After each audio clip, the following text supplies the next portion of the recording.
Superhero movies aren't usually considered as high culture, but there is more to it than meets the eye, according to two scientists that have, if you ask me, an unhealthy fascination for the genre at hand.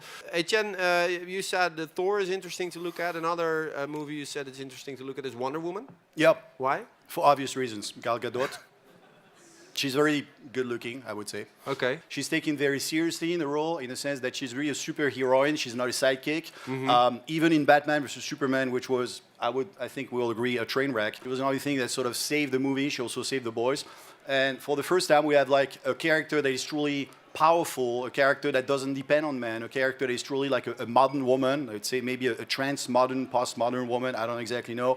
But definitely she's carrying the whole movie also. And it's not a boring movie at all. It's not directed at a certain audience, let's say, like it's for women who would like to see a superhero, and it's for absolutely everyone. Would you say this is something that describes a development that's going on in a society, so it's getting more acceptable for a woman to be in the lead, or is it a revolution?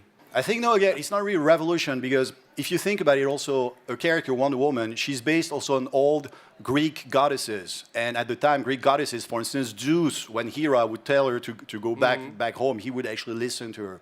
So I think it's more like returning to the roots. I think for quite some centuries, unfortunately, we had to consider that women were fragile, were weak little creatures and whatnot, which is not the case if you look, for instance, at ancient Greece and all other stories, other mythologies.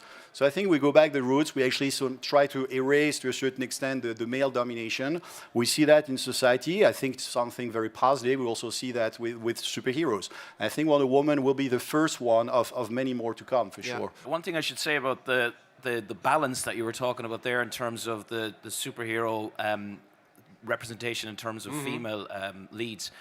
So you've got Ant-Man and the Wasp, which is coming out in July, and then next year you've got Captain Marvel, who's probably the most powerful. I think she would probably rival Wonder Woman in terms of her abilities, played by Brie Larson. That's going to be coming out next year. But the other thing is that many people actually overlook with the superhero films is that in these films, and particularly in Black Panther, many of the prominent scientists in the films are female. So Natalie Portman plays Jane Foster. She's an astrophysicist in Thor.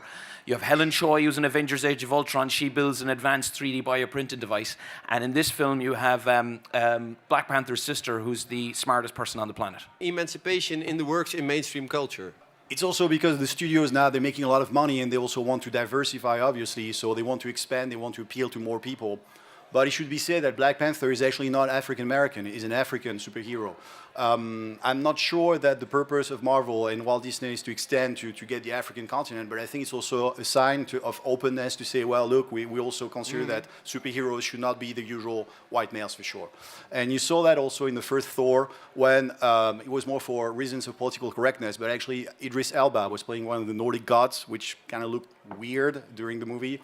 But obviously, I would say it's a conjunction of many different factors. The fact that society evolves, Hollywood blockbusters also have to evolve, and the fact that also they want to cater to a larger market also. Never forget that if we speak about superheroes in Hollywood, you also speak about lots of money.